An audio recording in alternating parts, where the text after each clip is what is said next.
अब हम यहाँ पर बात करेंगे हमारे एनर्जी कंजर्वेशन के बारे में। कैसे हम हमारी एनर्जी को बचा सकते हैं और कैसे हम एनर्जी को बहुत एफिशिएंटली यूज भी कर सकते हैं। सबसे पहली चीज जो हमारे दिमाग में आती है कि बिजली हम कैसे बचा सकते हैं, कि जब भी आप कहीं अगर बैठे हो और वहां पे पंखा, लाइट, फैन ये सब चल रहा हो और वहां से जब आप उठकर जाएं तो वहां के स्विच ऑफ करके जाएं, पंखे को, लाइट को बंद करके जाएं। मतलब कि स्विच ऑफ करें हमारे लाइट्स को, फैन को, टीवी को और दूसरे इलेक्ट्रिकल आइटम्स को जब उनकी जरूरत ना हो। दूसरा हम क्या कर सकते हैं, आपने सुना होगा सीएफएल बल्ब्स। हम सीएफएल बल्ब्स का इस्तेमाल करें, उससे बिजली बचती है। हम इस्तेमाल करें ट्यूबलाइट्स का, बिजली बचती है। हम इस्तेमाल करें उन इलेक्ट्रिकल अप्लायंसेस का जिन पे ज्यादा से ज्यादा 3, 4, 5 स्टार की रेटिंग हो, जिसका क्या मतलब है कि हम उससे बिजली को बचा सकते हैं, हम उससे बिजली को बचा सकते हैं। बात समझ में आ रही है? तो यहाँ पर क्या करना है, use tubelights and energy efficient bulbs. ठीक है। उसके बाद हमारे को अगर ऐसा लग रहा है कि हमारे कमरे में लाइटिंग की, या हमारे क्लासरूम में या ऑफिस में लाइटिंग कम हो गई है, तो नई लाइटिंग या एक्स्ट्रा लाइटिंग लगाने से पहले चेक करें कि कहीं आपकी ट्यूबलाइट के ऊपर या बल्ब के ऊपर मिट्टी तो जमी हुई नहीं है।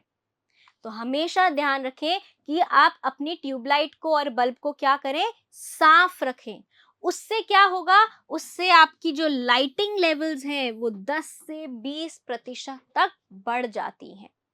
तो इससे आपने क्या किया, इससे आपने एनर्जी का एफिशिएंट यूज किया। फिर हम क्या कर सकते हैं, जब हम कुकिंग करते हैं, आपने बहुत बार टीवी पे ऐड भी देखा होगा कि ढक्कन को बंद करके कुकिंग करें, प्रेशर कुकर में कुक करें, ऐसे वेसल्स में कुक करें जिनमें प्रेशर से कुकिंग हो और एनर्जी कम लगे। तो हम क्या यूज कर सकते हैं, प्रेशर कुकर यूज कर सकते हैं। और अगर हम कोई पतीला और बर्तन यूज कर रहे हैं तो उसको एक ढकनी से ढककर, लिड से ढककर कुकिंग करें। इससे क्या होगा कि हमारी जो एनर्जी है, जो हमारी क्या लग रही है, लिक्विफाइड पेट्रोलियम गैस जो लग रही है, जो आपके सिलेंडर में भरी हुई है, उसका आप एफिशिएंट यूज कर सकते हैं। तो इससे हमने हमारी एलपीजी को बचाया यहाँ पर। साथ ही में हम क्या कर सकते हैं, जब भी हम कहीं बैठे हों और हमारी जो गर्मी है या जो सर्दी है, अगर हम उसको सह सकते हैं, टॉलरेट कर सकते हैं, तो हम उसको टॉलरेट करें। जिससे कि जो हमारे इलेक्ट्रिकल अप्लायंसेस हैं, जैसे कि गीजर है, सर्दी में अगर आपको लगता है कि आप टैंक के गुनगुने पानी से नहा सकते हैं तो गीजर का प्रयोग ना करें, या फिर तब ही करें जब बहुत ज्यादा जरूरत है। आप एयर कंडीशनर का उपयोग तभी करें जब बहुत ज्यादा जरूरत है। तो इनसे भी क्या होगा, इनसे भी हम बिजली को बचा सकते हैं। अब सर्दियों में हमारी आदत क्या होती है, हम हीटर चला के बैठ जाते हैं और गर्मी तापते रहते हैं। पर कितनी ज्यादा बिजली वेस्ट हो रही है। हम थोड़ी देर गर्मी को तापकर उसको बंद कर सकते हैं। तो इससे हम हमारी एनर्जी को बचाएंगे, इससे हमारी एनर्जी को एफिशिएंटली यूज कर सकते हैं। और हम क्या कर सकते हैं कि हम रेफ्रिजरेटर के डोर को ज्यादा देर तक खुला ना रखें। उससे क्या होगा, रेफ्रिजरेटर ने इतनी जो बिजली लगाकर इतनी देर मेहनत करी अपने आप को ठंडा रखने में, आप उसका दरवाजा खोल के खड़े रहते हो और सोचते रहते हो मैं क्या खाऊं, क्या खाऊं, क्या खाऊं। और कई बार तो ऐसा भी हो जाता है कि आप भूल जाते हो कि आप आए क्यों थे। तो ऐसा ना करें। अपने जो रेफ्रिजरेटर का डोर है उसको ज्यादा समय तक खोलकर ना रखें। इससे भी आप बहुत ज्यादा क्या कर सकते हैं, एनर्जी को बचा सकते हैं। और आप कैसे बचा सकते हैं एनर्जी को, पेट्रोल को, डीजल को आप कैसे बचाएंगे। मान लीजिए आप, कुछ लोग हैं जो एक ही जगह जाना चाहते हैं, तो आप क्या यूज करें, एक ही व्हीकल यूज करें, कार पूल करें कि आज एक बंदे ने गाड़ी ले ली, उसमें 4-5 जने बैठ गए और एक ही जगह पे चले गए। दूसरा आप क्या यूज कर सकते हैं, पब्लिक ट्रांसपोर्ट यूज कर सकते हैं। क्या यूज कर सकते हैं, पब्लिक ट्रांसपोर्ट यूज कर सकते हैं। और एक जगह से दूसरी जगह जाने के लिए अगर डिस्टेंस बहुत ज्यादा ना हो तो आप और क्या यूज कर सकते हैं, साइकिलिंग भी यूज कर सकते हैं। और साइकिलिंग के तो दोगुने फायदे हैं, आपकी फिजिकल हेल्थ भी बरकरार रहेगी और बढ़िया हो जाएगी। तो ये हमारे किसके फायदे हैं सारे, एनर्जी को कंजर्व करने के फायदे हैं। अब यहाँ पर हम बात करते हैं हमारे फूड के कंजर्वेशन के बारे में। अब आप कहोगे कि मैम फूड को कंजर्व करने की क्या जरूरत है। मान लो कभी कोई आपदा आ गई, अर्थक्वेक आ गया, फ्लड्स आ गए, कहीं लैंडस्लाइड हो गई, तो अगर आपके पास में आपका खाना आपने बचा के रखा है, स्टोर करके रखा है, तो वो आपके उस वक्त में काम आएगा। और खाने को कंजर्व करने के, बचा कर रखने के, प्रिजर्व करने के बहुत सारे तरीके हैं। कुछ तरीके तो हम अपने घर में ही करते हैं, जैसे कि दूध को उबाल कर रखना। अगर आप दूध को उबाल कर रखते हो तो दूध आराम से 2 से 3 दिन चल जाता है। और अगर आप दूध को उबालते नहीं हो तो वो आपका सुबह से शाम में ही दूध क्या हो जाता है, फट जाता है और वेस्टेज होता है। ऐसे ही जो हमारा अनाज है, हम उसमें क्या करते हैं, नीम की पत्तियां डाल के रखते हैं, या फिर कई बार कुछ टैबलेट्स भी होती हैं वो भी हम डाल के रखते हैं, जिससे कि हमारे अनाज में घुन ना लगे। बड़े बड़े गोदामों में ऐसे ही अनाज को रखा जाता है ताकि चूहे जैसे या कोई जानवर उसके ऊपर क्या नहीं करें, उस अनाज को खराब नहीं करें। आपने घर में देखा होगा कि आपकी जो नानी दादी हैं वो क्या बना के रखती हैं, अचार बना कर रखती हैं। उसमें खूब तेल डलता है, खूब नमक डलता है, मुरब्बे बनते हैं जिसमें बहुत सारी चीनी डलती है।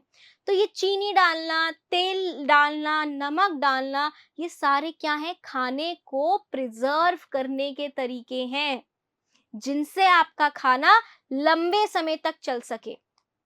तो क्या क्या तरीके हैं हमारे पास में, हम खाने को सुखा सकते हैं।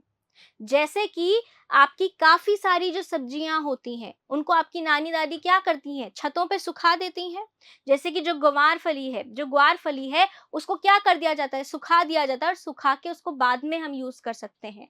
तो ड्राइंग हो रही है, आप फ्रीजर में चिल करके रखते हैं। जो नॉन वेज होता है, जो नॉन वेजिटेरियन डाइट जो होती है, जैसे कि आपका मीट है, फिश है, इनको क्या कर सकते हैं, डीप फ्रीजर्स में रख के उनको फ्रीज और चिल किया जा सकता है और उनको लंबे समय तक फ्रीज किया जा सकता है।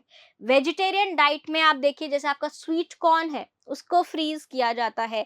बहुत सारे घरों में तो मटर को भी क्या किया जाता है, सर्दियों में फ्रीज करके गर्मियों में इस्तेमाल किया जाता है। ऐसे ही हमारे पास क्या है, कैनिंग है। आपने देखा होगा आपके पाइनएप्पल आते हैं, कैन के अंदर आते हैं, और बहुत सारे जैसे कि आपके जो चने छोले होते हैं, राजमा होते हैं, ये सब कैन्स में आपके आते हैं। तो आप छोटे छोटे अगर कैन बना के इन खाने को प्रिजर्व करें तो ये आपके नेचुरल कैलामिटी के टाइम में काम में आ सकते हैं। उसके साथ में आप पास्चराइजेशन कर सकते हैं, दूध को उबाला जाए, साथ में आप सॉल्टिंग, नमक ऐड किया जाए, पिकलिंग करी जाए और शुगरिंग करी जाए, चीनी ऐड करी जाए काफी सारी, जिससे कि आपका खाना खराब ना होए।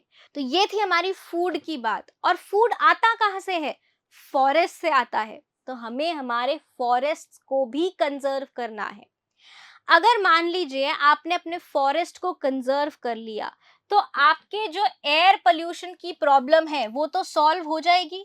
कैसे हो जाएगी, क्योंकि जो फॉरेस्ट हैं वो क्या है, हमारे अर्थ के लंग्स हैं। इनसे हमें क्या मिल रहा है, फॉरेस्ट से हमें ऑक्सीजन मिल रहा है।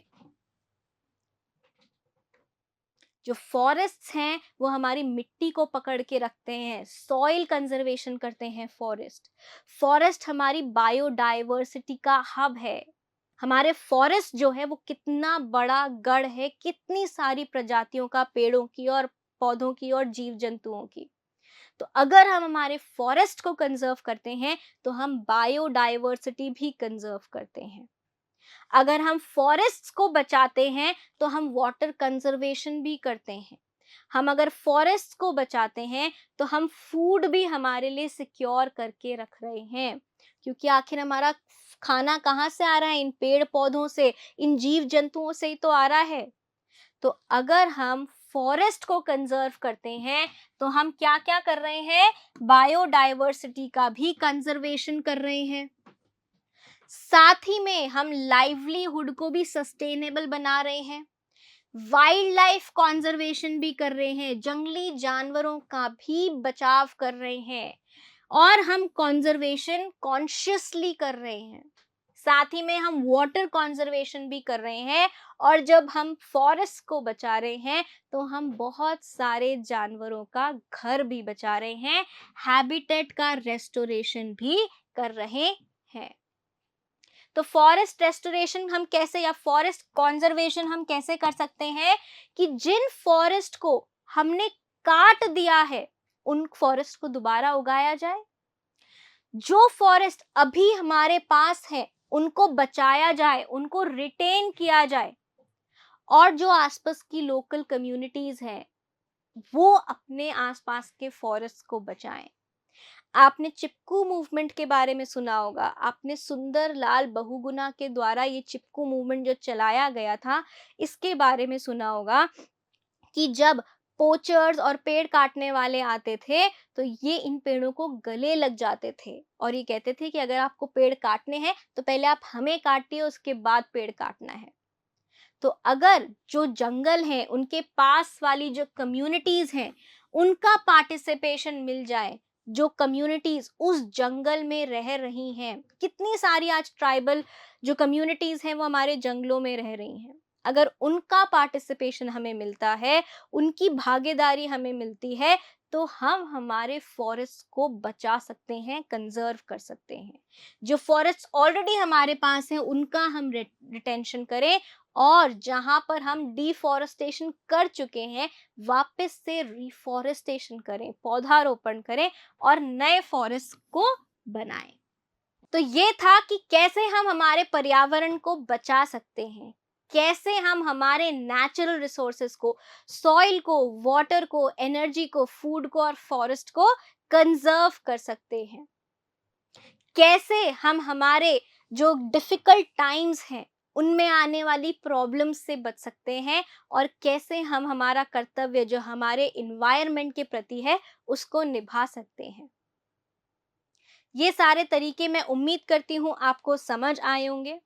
नेक्स्ट क्लास में हम मिलेंगे हमारी 3R पॉलिसी के साथ में, जहां हम बात करेंगे रिड्यूस, रीयूज और रिसाइकिल के बारे में, और जानेंगे अलग अलग तरीके कि कैसे हम वेस्टेज को कम कर सकते हैं, कैसे जो हमारा सामान है जब हमारे काम का नहीं है उसको हम वापस काम में ला सकते हैं, और कैसे हम यूज करी हुई चीज को वापस से रिसाइकिल करके एक नई चीज बना सकते हैं।